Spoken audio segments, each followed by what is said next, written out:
नमस्कार दोस्तों, स्वागत है आपका हमारे YouTube channel maths and GK class में। इस वीडियो में आज हम लोग सल्तनत काल के बारे में पढ़ेंगे। सल्तनत काल कब से कब तक चला था और इसमें कौन कौन से वंश शासन किए थे, सभी को हम लोग परीक्षा की दृष्टि से जो जितना इम्पोर्टेंट है उतना हम लोग पढ़ेंगे।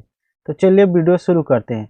सबसे पहले हम लोग ये देख लेते हैं कि सल्तनत काल का स्टार्टिंग कब से होता है और कब तक चलता है। ठीक है, तो सल्तनत काल का जो शुरुआत होता है ये होता है 1206 ईस्वी से। ठीक है, तो हमको याद रखना है सल्तनत काल का स्टार्टिंग कहाँ से होता है, 1206 ईस्वी से चालू होता है और ये 1526 ईस्वी तक चलता है। ठीक है, जिसमें से 1206 ईस्वी में इसका जो शुरुआत है कुतुबुद्दीन ऐबक करता है और 1526 ईस्वी में इसका जो अंतिम सुल्तान होता है वो इब्राहिम लोदी होता है, जो मुगल मुगल शासक था बाबर, जिससे वो हार कर वहां से मुगल वंश की स्थापना हो जाता है। ठीक है, तो हम लोग सल्तनत काल पढ़ेंगे तो सल्तनत काल का शुरुआत होता है 1206 ईस्वी तक और जो खत्म होता है 1526 ईस्वी तक।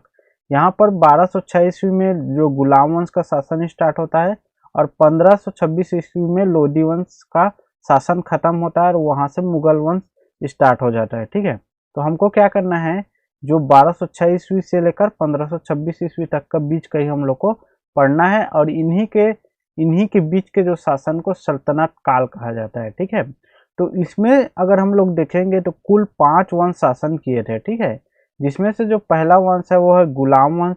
ठीक है, गुलाम वंश के बाद जो अगला शासक हुआ था जो खिलजी वंश का था। ठीक है, खिलजी वंश के बाद तुगलक वंश, फिर सैयद वंश और उसके बाद अंतिम जो सल्तनत काल का शासन था वो लोदी वंश का था। इसमें बहुत सारे जो शासक, यानी कि इस समय सल्तनत काल के समय जो शासक होते थे उसको सुल्तान बोला जाता था। तो इस जो भी वंश है इसमें 5 वंश कुल शासन किए थे, गुलाम वंश, खिलजी वंश, तुगलक वंश, सैयद वंश और लोदी वंश।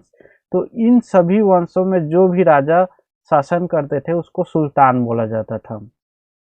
तो सबसे पहले देख लेते हैं कि इसमें जो 5 वंश शासन किए थे इनका कार्यकाल कब से कब तक था।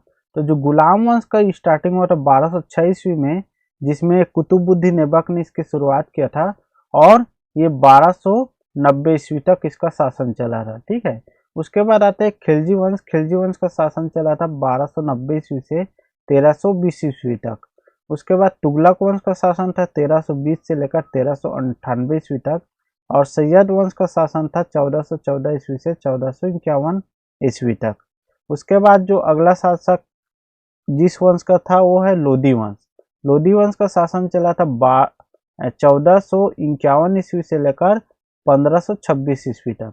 उसके बाद लोदी वंश का जैसे ही खत्म होता है तो वहां से मुगल वंश स्टार्ट हो जाता है। ठीक है, तो ये सल्तनत काल का है जिसमें हम लोग को कुल 5 वंश को पढ़ना है। ठीक है, तो आज की वीडियो में सिर्फ हम लोग गुलाम वंश का पढ़ेंगे, उसके बाद अगले वीडियो में खिलजी, उसके बाद तुगलक, इस टाइप से सभी वंश को हम लोग बारी बारी से कंप्लीट करेंगे। तो आज की वीडियो में सिर्फ गुलाम वंश के बारे में हम लोग देखेंगे। तो सबसे पहले हम लोग को क्या करना है, जो सल्तनत काल में जो जो वंश शासन किए थे 5 वंश, उसको कैसे याद रखा जाता है उसके लिए भी हम लोग ट्रिक का यूज कर सकते हैं।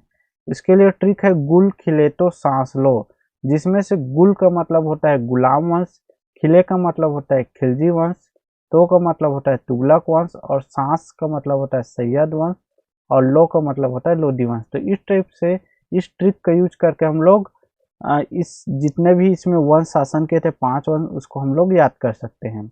तो चलिए अब हम लोग गुलाम वंश को बारीकी से समझते हैं। ठीक है, तो गुलाम वंश का जो स्टार्टिंग होता है 1206 ईस्वी से स्टार्ट होता है। ठीक है, 1206 ईस्वी से स्टार्ट होता है, 1290 ईस्वी तक शासन चलता है। इसमें कुल मिला के कौन कौन सुल्तान शासन किए थे उसको हम लोग सबसे पहले देख लेते हैं। तो गुलाम वंश का जो संस्थापक कहलाता है वो कुतुबुद्दीन ऐबक था। ठीक है, गुलाम वंश का संस्थापक कौन था, कुतुबुद्दीन ऐबक। तो सबसे पहला जो सुल्तान था वो है कुतुबुद्दीन ऐबक। कुतुबुद्दीन ऐबक के बाद उसका जो बेटा था आराम शाह, ये शासक बना था। ठीक है, ये दूसरा सुल्तान है। उसके बाद आराम शाह के बाद जो अगला शासक बनता है वो इल्तुतमिश है, ये तीसरा सुल्तान हुआ। उसके बाद जो चौथा सुल्तान है रुकनुद्दीन फिरोज। ठीक है, ये चौथा सुल्तान है। इसके बाद जो अगला सुल्तान है वो रजिया, ये 5वां नंबर की सुल्तान थी, ये महिला थी। ठीक है, इसमें याद रखना गुलाम वंश में जो भी शासन की इसमें से एक रजिया ही है जो महिला थी बाकी सभी पुरुष थे। तो ये 5वां नंबर का सुल्तान है। उसके बाद 6वां नंबर पे मुइजुद्दीन बहराम शाह, ये अगला शासक था, ठीक है, अगला सुल्तान था। इसके बाद अलाउद्दीन मसूद शासक बना था। उसके बाद नसीरुद्दीन महमूद शासक बना था। उसके बाद यहाँ पर बलवान है ये शासन बना था, ठीक है। इसके बाद यहाँ पर भी और कुछ कुछ छोटे छोटे शासक बने थे। उसके बाद लास्ट में ये समुद्दीन कैमूर शासन बना था, ठीक है। इनके बीच बलवान के बाद और कुछ छोटे छोटे सुल्तान शासन किए थे जो उतना ज़्यादा इम्पोर्टेंट नहीं है और परीक्षा में भी नहीं आता है, इसीलिए यहाँ पर मैं नहीं लिखा हूँ, ठीक है। तो ये सुल्तान है, कौन कौन से सुल्तान हैं जो शासन किए थे मैं यहाँ पर बता दिया, ठीक है। अब हम लोग ये देखते हैं कि इनमें से जो प्रमुख सुल्तान कौन कौन था, जिनको हम लोग को अच्छे से पढ़ना रहता है। इसमें से है जो सबसे प्रमुख अगर सुल्तान बोलेंगे तो एक कुतुबुद्दीन ऐबक है। उसके बाद दूसरा में देखेंगे तो इल्तुतमिश है। और तीसरा में है ये रजिया, ठीक है। और चौथा है ये बलवान। ये 4 सुल्तान है, वो सबसे प्रमुख सुल्तान है, ठीक है। बाकी जितने भी इधर सुल्तान जो बच गए हैं बाकी, वो सब छोटे छोटे सुल्तान थे जो यहाँ पर कुछ स्पेशल काम नहीं कर पाए थे, इसलिए ये उतना ज़्यादा इम्पोर्टेंट नहीं है। मेन अगर बोलेंगे तो ये 4 सुल्तान हैं, जिसमें से कुतुबुद्दीन ऐबक और इल्तुतमिश, रजिया और बलवान, ठीक है। तो ये 4 प्रमुख है, लेकिन हम इनके बारे में थोड़ा थोड़ा जितने भी सुल्तान यहाँ पर मैं लिखा हूँ सबका हम लोग थोड़ा थोड़ा हम लोग जानकारी देख लेते हैं। तो शुरुआत करते हैं कुतुबुद्दीन ऐबक, ठीक है। तो इसमें हम लोग ये भी देख लेते हैं कि ये सुल्तान है वो किसका कौन बेटा है, किसका कौन गुलाम है, उसको भी समझ लेते हैं, ठीक है। तो जो कुतुबुद्दीन ऐबक है जो कि गुलाम वंश का शुरुआत करता है, संस्थापक कहलाता है, ये मोहम्मद गौरी का गुलाम था, ठीक है। इसको याद रखना है, कौन था, मोहम्मद गौरी का ये गुलाम था, कौन, कुतुबुद्दीन ऐबक। उसके बाद कुतुबुद्दीन ऐबक का भी एक गुलाम था जिसका नाम था इल्तुतमिश, और इल्तुतमिश का भी एक गुलाम था जिसका नाम है बलवान, ठीक है। तो याद रखना है, जो यहाँ पर हरा कलर में जो डिब्बा में जो नाम लिखा गया है ये सब गुलाम है, ठीक है। कुतुबुद्दीन ऐबक है वो मोहम्मद गौरी का गुलाम था। इल्तुतमिश है वो कुतुबुद्दीन ऐबक का गुलाम था और इसका दामाद भी था। और इल्तुतमिश का गुलाम था ये बलवान है, ठीक है। तो ये सब गुलाम है, ठीक है, इसको याद रखना है। और जो इस कलर में है, ब्लू जैसे कलर में, ये पुत्र को दर्शा रहा है, यानी कि कुतुबुद्दीन ऐबक का पुत्र आराम शाह था। इल्तुतमिश के यहाँ पर 3 पुत्र दिया गया है, रहने को उसके कुल 4 पुत्र थे, जिसका एक पुत्र का मृत्यु इल्तुतमिश की मृत्यु से पहले हो गया था, जिसके कारण वो सुल्तान नहीं बन पाया था, इसलिए उतना ज़्यादा इम्पोर्टेंट नहीं है। तो हम इसमें सिर्फ उसके 3 पुत्र पुत्री हैं, इनके बारे में ही हम लोग पढ़ेंगे क्योंकि ये तीनों सुल्तान बने थे। तो ये इल्तुतमिश के ये तीनों पुत्र, ये दोनों पुत्र है, ये पहला वाला है ये इसका पुत्र है, ये बीच में जो रजिया लिखा है उसकी पुत्री है, और मुइजुद्दीन बहराम शाह इसके पुत्र है, ठीक है। और ये जो बैंगनी कलर में जो है ये इसके नाती हैं इल्तुतमिश के, ठीक है। अलाउद्दीन मसूद है वो उसका नाती है यानी पौत्र है, और नसीरुद्दीन महमूद है ये इसका भी नाती यानी पौत्र है, ठीक है। ये दोनों उसके नाती है और ये तीनों उसके पुत्र पुत्री हैं, ठीक है। इसमें से अगर हम लोग बोलेंगे कि अलाउद्दीन मसूद है वो किसका पुत्र है, तो ये है रुकनुद्दीन फिरोज का पुत्र है, ठीक है, इसको याद रखना है, रुकनुद्दीन फिरोज का। और नसीरुद्दीन महमूद किसका पुत्र है, तो जो एक पुत्र है जो इसमें मैं नहीं लिखा हूँ, जिसका मृत्यु इल्तुतमिश के पहले हो गया था, उसका ये पुत्र है नसीरुद्दीन महमूद, ठीक है। और उसका नाम था नसीरुद्दीन महमूद ही था, मतलब कि नसीरुद्दीन महमूद का पिता का नाम भी नसीरुद्दीन महमूद था, बाप और बेटे दोनों का नाम सेम था, ठीक है। जिसका मृत्यु इल्तुतमिश के मृत्यु से पहले हो जाता था, जिसके कारण सुल्तान नहीं बन पाता है, इसके कारण हम इसको मैं यहाँ पर लिखा भी नहीं हूँ, ठीक है। तो ये इस टाइप से, मतलब कि अगर हम लोग छोटे रूप में बोलेंगे तो जो हरा कलर में जितने दिख रहे हैं सब गुलाम को दर्शा रहे हैं, इसका गुलाम ये, इसका गुलाम ये, ठीक है। और बाकी इस टाइप से ब्लू में है ये सब पुत्र है, मतलब कुतुबुद्दीन ऐबक का पुत्र आराम शाह, इल्तुतमिश का पुत्र ये रुकनुद्दीन फिरोज, रजिया उसकी पुत्री है, महमूद बहराम शाह ये उसका पुत्र है, और बाकी ये इल्तुतमिश का ये दोनों नाती है, ठीक है। और ये समरुद्दीन कैमूरची अंतिम शासक कहलाएगा। तो ये कौन क्या क्या है इसको मैं शॉर्टकट में बता दिया हूँ, ठीक है। अब हम लोग प्रत्येक शासक के बारे में थोड़ा थोड़ा जो महत्वपूर्ण है एग्जाम के लिए, उसको हम लोग उस जानकारी को देखते हैं, ठीक है। तो चलिए देखते हैं। सबसे पहले हम लोग ये देखते हैं कि कुतुबुद्दीन ऐबक के बारे में जानते हैं। कुतुबुद्दीन ऐबक है वो क्या है, मोहम्मद गौरी का गुलाम था, ठीक है, याद रखना है, मोहम्मद गौरी का गुलाम था। कौन? कुतुबुद्दीन ऐबक। इन्होंने गुलाम वंश का स्थापना किया था। ठीक है, किसका? गुलाम वंश का स्थापना किया था 1206 ईस्वी में। गुलाम वंश का स्थापना किया था कुतुबुद्दीन ऐबक ने, और अपना राज्य अभिषेक किया था 24 जून 1206 ईस्वी में। ठीक है, साथ ही इन्होंने अपना राजधानी लाहौर को बनाया था, इसको याद रखना है। मतलब कुतुबुद्दीन ऐबक का राजधानी क्या था? लाहौर था। और उन्हें कुछ निर्माण कार्य भी किया था, जिसमें से प्रमुख है कुतुब मीनार का निर्माण। जो कुतुब मीनार है उसका निर्माण कौन करवाया था? कुतुबुद्दीन ऐबक ने। लेकिन ये पूरा निर्माण नहीं करवाया था, उन्होंने सिर्फ उसका नींव रखा था। ठीक है, उसका कंप्लीट है वो इल्तुतमिश, मतलब कुतुबुद्दीन ऐबक का जो गुलाम इल्तुतमिश है वो उसको पूरा करवाता है। तो ये शुरुआत किया था, कुतुबुद्दीन ऐबक का नींव रखा था। और इन्होंने और कुछ कुछ निर्माण करवाया, जैसे कुवत उल इस्लाम मस्जिद, ये मस्जिद है, इसका निर्माण करवाया था। अजमेर का 2.5 दिन का झोपड़ा, इसका भी निर्माण करवाया था कुतुबुद्दीन ऐबक ने। और इनको कुछ उपाधि मिला था, जिसको बोलते हैं लाख भक्ष को उपाधि मिला था। लाख भक्ष का मतलब होता है लाखों का दान देने वाला। उसके बाद इनका मृत्यु हो जाता है 1210 ईस्वी में। ठीक है, 1210 ईस्वी में कुतुबुद्दीन ऐबक की मृत्यु हो जाती है। मृत्यु कैसे होती है? चौगान खेलते समय, मतलब चौगान खेल है उसमें को खेलते समय घोड़े से गिरकर इसकी मृत्यु हो जाती है।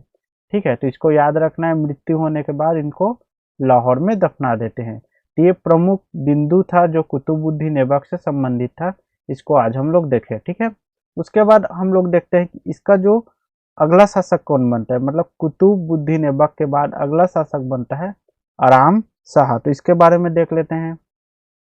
आराम शाह है वो ज्यादा समय तक शासन नहीं कर पाता है, मात्र वो 8 महीने तक ही शासन कर पाता है।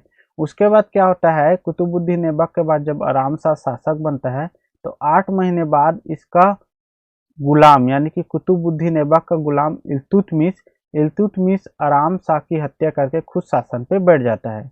तो अब हम लोग देखते हैं इल्तुतमिश को, क्योंकि ये ज़्यादा उतना इसके बारे में ज़्यादा जानकारी रखना, मतलब कि ये ज़्यादा इम्पोर्टेंट नहीं है। ठीक है, हम लोग को मेन तो कुतुबुद्दीन ऐबक, इल्तुतमिश, रजिया और बलवन के बारे में ही देखना है, क्योंकि यही 4 प्रमुख शासक थे। ठीक है, तो अब हम लोग देखते हैं इल्तुतमिश के बारे में। तो इल्तुतमिश के क्या है, ये कुतुबुद्दीन ऐबक का गुलाम है। ठीक है, इसको याद रखना है, कुतुबुद्दीन ऐबक का गुलाम है जो आराम शाह की हत्या करके शासक बनता है। तो ये कौन से वंश से संबंधित है? ये इल्बरी वंश से संबंधित है, इसको याद रखना है। ये कौन से वंश है? इल्बरी तुर्की। ये इल्बरी तुर्की वंश से संबंधित है। ये गद्दी में कब बैठता है? आराम शाह की हत्या करके 1211 ईस्वी पे ये अपना गद्दी पे बैठता है। और ये कौन था? कुतुबुद्दीन ऐबक का गुलाम और उसका दामाद था। ठीक है, जिस समय कुतुबुद्दीन ऐबक की मृत्यु होती है उस समय ये बदायूं का गवर्नर था। ठीक है, कौन था? बदायूं का गवर्नर था इल्तुतमिश। ठीक है, इन्होंने एक और प्रमुख काम ये किया है कि जो कुतुबुद्दीन ऐबक के समय जो राजधानी लाहौर था उसको बदल के ये दिल्ली कर देते हैं। ठीक है, राजधानी परिवर्तन कौन करता है? इल्तुतमिश लाहौर से दिल्ली ले आता है। इन्होंने एक और काम किया है, कुतुब मीनार का जो शुरुआत किया था कुतुबुद्दीन ऐबक ने, जिसका नींव रखा था, उसको ये पूरा करवाता है। ठीक है, इल्तुतमिश से कुतुब मीनार का निर्माण को पूरा करवाता है। इन्होंने कुछ सिक्के भी जारी किया था, शुद्ध अरबी सिक्के जारी किया था। ठीक है, तो कौन कौन से सिक्के, इसको देख लेते हैं। चांदी का सिक्का जारी किया था जिसको बोलते हैं टंका, और सोने का सिक्का जारी किया था जिसको बोला जाता है जितल। तो ये मतलब कि इल्तुतमिश ने किया था। ठीक है, इन्होंने एक इक्ता प्रणाली स्टार्ट किया था। ठीक है, इक्ता प्रणाली क्या होता है? कोई भी सैनिक रहता था या फिर कोई भी कर्मचारी अधिकारी रहता था तो उनको वेतन देने के बजाय, मतलब वेतन के बदले में उसको कुछ जमीन दे दिया जाता था। उसी सिस्टम, उसी प्रणाली को इक्ता प्रणाली बोला जाता है, जिसका शुरुआत कौन किया था? इल्तुतमिश किया था। ठीक है ना, इन्होंने 40 गुलाम का एक संगठन बनाया था। ठीक है, 40 गुलाम सरदारों का एक संगठन बनाया था। इन्हीं संगठन को क्या बोलते हैं? तुर्कान ए चिहलगानी बोला जाता है। ठीक है, तो 40 गुलाम सरदारों को क्या बनाया था? संगठन बनाया था। कौन बनाया था? इल्तुतमिश। इन्हीं गुलाम, जो 40 गुलाम थे, ठीक है, इन्हीं में एक था बलवान, जो आगे चल के ये सुल्तान बना था। तो याद रखना है, इल्तुतमिश जो 40 गुलाम का जो संगठन बनाया था उन्हीं में बलवन भी शामिल था, ठीक है ना। इनको क्या बोला जाता है, तुर्कान ए चिहल गानी। इन्होंने और एक काम किया है कि दिल्ली के अमीरों का दमन किया है, ठीक है, याद रखना है। इल्तुतमिश क्या किया था, दिल्ली के अमीरों का दमन किया था। और इन्होंने खलीफा, जो बगदाद के खलीफा है, बगदाद के खलीफा से सुल्तान पद की वैधानिक स्वीकृति प्राप्त किए थे। कब किए थे, 1229 ईस्वी में, ठीक है। उसके बाद इसका मृत्यु हो जाता है 1239 ईस्वी में, ठीक है। इल्तुतमिश का मृत्यु कब होता है, 1239 ईस्वी में। और जो ये इल्तुतमिश शासक बना था, तो ये आराम शाह की हत्या करके शासक बना था 1211 ईस्वी में, ठीक है। तो ये इल्तुतमिश के बारे में इतना ही इम्पोर्टेंट है। उसके बाद देखिए इस क्या था, इल्तुतमिश जिस समय इसकी मृत्यु होने वाली रहते है, 1239 से पहले मृत्यु होने वाली रहता है, तो इसको अपना उत्तराधिकारी के लिए बहुत ज़्यादा चिंतित रहता है, क्योंकि उसके जितने भी पुत्र थे उनमें कोई भी उसके योग्य नहीं लगता था। इल्तुतमिश को उसका कोई जितने भी पुत्र है उनमें से कोई भी पुत्र उत्तराधिकारी के योग्य उनके नज़र में नहीं था। तो उन्होंने क्या किया, उसका जो पुत्री थी रजिया, ठीक है, उनको सुल्तान घोषित किया था। मतलब कि बोल दिया था कि मेरे जो मृत्यु होने के बाद मैं अगला सुल्तान रजिया बनेगी, ठीक है। ये इल्तुतमिश घोषणा किया था। लेकिन क्या हुआ कि जैसे ही इल्तुतमिश का मृत्यु होता है, तो रजिया को सुल्तान न बनाकर वहाँ के जो अमीर रहते हैं, अमीरों ने रुकनुद्दीन फिरोज को सुल्तान बना देते हैं। तो इल्तुतमिश के बाद जो अगला सुल्तान बनता है रुकनुद्दीन फिरोज, जो कि इल्तुतमिश का ही पुत्र था, ठीक है। तो ये शासक बनता है, लेकिन ये भी एक अच्छा शासक नहीं बन पाता है। तो चलिए देखते हैं कि इनके शासन में किनका ज़्यादा प्रभाव था। तो रुकनुद्दीन फिरोज के समय ये अयोग्य शासक था, जिसके कारण इसकी जो माँ थी शाह तुकरान, यानी कि इसकी माँ यानी कि इल्तुतमिश की पत्नी शाह तुकरान, इसका ज़्यादा प्रभाव था, ठीक है। जो भी फैसला लेना था यही शाह तुकरान ही करती थी, जिसके कारण से वहाँ के अमीरों को अच्छा नहीं लगा। वहाँ के जो जनता थे वो जनता भी इस शासन से खुश नहीं थे। तो जनता के सपोर्ट से जो अगला सुल्तान है वो रजिया बन जाती है, ठीक है। रुकनुद्दीन फिरोज को हटा के रजिया सुल्तान बन जाते हैं। जनता की इसका पूरी तरह से सपोर्ट था। तो उसके बाद इल्तुतमिश के बाद रुकनुद्दीन फिरोज अच्छा शासक नहीं था, योग्य शासक नहीं था, तो उसको हटाकर रजिया शासन बन जाती है। इसको जनता का पूरा सपोर्ट था। तो रजिया है वो कुछ कुछ अच्छा काम करते हैं, उसको देख लेते हैं।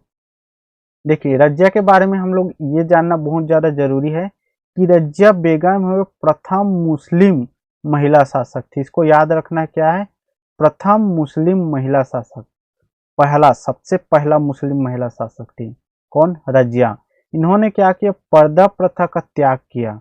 पर्दा प्रथा यानी कि जो चेहरे में जो बुर्का पहनते हैं ना मुसलमान लोग, ठीक है, तो उस टाइप से ये बुर्का पहनना रहता है मुस्लिम लोग को, तो उनका ये त्याग की थी कौन, रजिया, ठीक है। और उसके अलावा ये क्या पहनती थी, ये पहनती थी चोंगा, जिसको काबा बोला जाता है, कुलाह जिसको टोपी पहनता है, मतलब पुरुष की तरह चोंगा और कुलाह पहनकर दरबार में जाती थी, ठीक है। इन्होंने कुछ और काम किया था, जिसमें से है ये जमालुद्दीन याकूत को अमीर ए अखीर नियुक्त किया था। अमीर ए अखुन नियुक्त किया था, इसका मतलब होता है ये घोड़े का सरदार नियुक्त किया था, ठीक है। और इन्होंने जो सबसे अलग जो काम किया है वो है गैर तुर्कों को सामन बनाने का प्रयास किया। और यही कारण था कि इनको फिर से यानी कि रजिया को सुल्तान पद से हटना पड़ा। गैर तुर्कों को सामन बनाने का जो प्रयास किया गया, जिसके कारण से जो वहाँ के अमीरों ने इसका विरोध किया और उसको रजिया को सुल्तान पद से हटाकर जो अगला पुत्र था इल्तुतमिश का, मुइज्जुद्दीन बहराम शाह, उसको शासक बना दिया जाता है, ठीक है। मेन कारण यही था कि गैर सुल्तानों को सामन बनाने का जो प्रयास रजिया ने किया था, इसी के विरोध है ना, मतलब कि जो गैर सुल्तान को शासक बना रहे थे, मतलब शासक नहीं सॉरी, गैर गैर तुर्कों को सामन बनाया जा रहा था। तो इससे वहाँ के अमीर लोग को अच्छा नहीं लगा, जिसके कारण से रजिया को सुल्तान पद से हटाकर मुइज्जुद्दीन बहराम शाह को सुल्तान बना दिया जाता है। तो जैसे इनको हटा दिया जाता है सुल्तान पद से रजिया को, तो उसके बाद रजिया की शादी अल्तुनिया के साथ हो जाता है, ठीक है। उसके बाद ये वापस उसको पाने की कोशिश करता है अपना सुल्तान के पद को, लेकिन वो वापस नहीं पा पाती है, ठीक है। फिर उसका हत्या कर दिया जाता है कुछ डाकुओं द्वारा कैथल के पास। कब किया जाता है? 13 अक्टूबर 1240 ईस्वी में, ठीक है। तो ये रजिया के बारे में यही इंपॉर्टेंट था, ठीक है। उसके बाद रजिया के बाद जो अगला सुल्तान बनता है मुइनुद्दीन बहराम शाह। मुइनुद्दीन बहराम शाह ये ज़्यादा समय तक शासन नहीं कर पाता है और कुछ स्पेशल काम नहीं कर पाता है, और अंत में इसका बंदी बनाकर हत्या कर दिया जाता है 1242 ईस्वी में, ठीक है। 1242 ईस्वी में बहराम शाह की हत्या करके अगला शासक बन जाता है अलाउद्दीन मसूद, ठीक है। अगला शासक कौन बनता है? अलाउद्दीन मसूद। फिर अलाउद्दीन मसूद को बलवन, जो बलवन है, बलवन वो क्या करता है? 1246 में अलाउद्दीन मसूद को हटाकर नसीरुद्दीन महमूद को सुल्तान बना देता है। मतलब बलवन क्या करता है? अलाउद्दीन मसूद को शासक पद से हटा देता है और नसीरुद्दीन महमूद को शासक बना देता है, ठीक है। मतलब बहराम शाह की हत्या करने के बाद अलाउद्दीन मसूद शासक बनता है और अलाउद्दीन मसूद को बलवन शासन से हटाकर नसीरुद्दीन महमूद को शासक बना देते हैं, और साथ ही अपनी एक पुत्री का विवाह भी इसके साथ कर देता है। इस हिसाब से देखेंगे कि नसीरुद्दीन महमूद है वो बलवन का ही क्या था? बलवन का पुत्र, मतलब कि बलवन का दामाद था, ठीक है। तो इसको याद रखना है। उसके बाद हम लोग देखते हैं कि जो बलवन है ये कुछ प्रमुख शासक थे, इन्होंने कुछ अच्छा काम किया है, कुछ काम किया है। तो इनको हम लोग देखते हैं कि क्या क्या काम किया है। तो चलिए देखते हैं। तो बलवन है, ठीक है। बलवन का जो वास्तविक नाम था बहाउद्दीन, ठीक है, ये इसका वास्तविक नाम है। इन्होंने जो अपना गद्दी है वो गियासुद्दीन बलवन नाम से गद्दी पे बैठा था। कौन से सन में? 1266 ईस्वी में, ठीक है। जो इल्तुतमिश है, ठीक है, इल्तुतमिश ने एक तुर्कान चिहलगानी का निर्माण किया था, ठीक है, उनका ये विनाश कर देता है। और इसमें जानने वाले एक बात यह है कि जो तुर्कान चिहलगानी का खुद सदस्य बलवन था, लेकिन जैसे ये सुल्तान बनता है इन्हीं का विनाश कर देता है, ठीक है। और इन्होंने क्या किया है? मंगोलों का जो आक्रमण हुआ था दिल्ली में, तो उसकी रक्षा करने में ये सफल रहे, ठीक है। सिसडैम पैगोस प्रथा की ये शुरुआत किया था। सिसडैम पैगोस प्रथा का मतलब होता है कि सुल्तान के सामने सिर झुकाकर उसके पैर को चूमना को सिसडैम पैगोस प्रथा कहते हैं। तो इसका शुरुआत कौन किया था? बलवन किया था। इन्होंने एक फारसी रीति रिवाज पर आधारित, ठीक है, नवरोज उत्सव को प्रारंभ किया था। नवरोज उत्सव एक नया, जो हमारे यहाँ नया साल मनाते हैं उसी के जैसे होता है नवरोज उत्सव, ठीक है। ये प्रकृति प्रेम से संबंधित है। तो इसका शुरुआत किया था बलवन ने, ठीक है। बलवन ने क्या किया था? कठोर लौह एवं रक्त की नीति का पालन किया था, ठीक है। नसीरुद्दीन महमूद है जो कि उसका दामाद था, इन्होंने क्या किया? बलवन को उलुग खां की उपाधि प्रदान की थी। क्या खां की? उलुग खां की उपाधि प्रदान की थी, ठीक है। और इनके दरबार में, बलवन के ही दरबार में एक फारसी प्रसिद्ध कवि अमीर खुसरो और अमीर हसन रहते थे। इसको याद रखना है कि बलवन के दरबार में कौन रहते थे? फारसी प्रसिद्ध कवि अमीर खुसरो और अमीर हसन रहते थे, ठीक है। उसके बाद बलवन के बाद भी बहुत सारे छोटे छोटे शासक मतलब कि सुल्तान बने थे, जो उतना ज़्यादा इम्पोर्टेंट नहीं है। उसके बाद अगर हम लोग गुलाम वंश का जो अंतिम शासक बोलेंगे तो सैमुद्दीन कैमूर था, ठीक है। सैमुद्दीन कैमूर ही गुलाम वंश का अंतिम शासक था। तो गुलाम वंश में बस इतना ही, ठीक है। इस वीडियो में आज हम लोग इतना ही पढ़ेंगे। उसके बाद अगले जो वीडियो में हम लोग गुलाम वंश के बाद जो अगला जो वंश शासन किया था उसके बारे में पढ़ेंगे, यानी कि हम लोग खिलजी वंश के बारे में पढ़ेंगे। तो इस वीडियो में बस इतना ही। अगर वीडियो अच्छा लगा तो वीडियो को लाइक कीजिए, चैनल को सब्सक्राइब कीजिए।